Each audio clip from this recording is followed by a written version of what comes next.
Magandang araw, ilang sako daw ba ang mauubos ni Pamni bago magumpisang magpakain ng gestating feeds? Sagot po diyan ay 3 sakot kalahati, 1 sako o 25 kilo na pre-starter.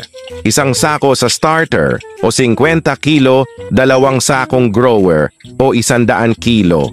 Hindi na po ako magpapakain ng finisher diretso na sa gestating feeds dahil gagawin ko naman itong inahing baboy at maglilimang buwan na siya pag maubos niya ang 2 sakong grower. Salamat.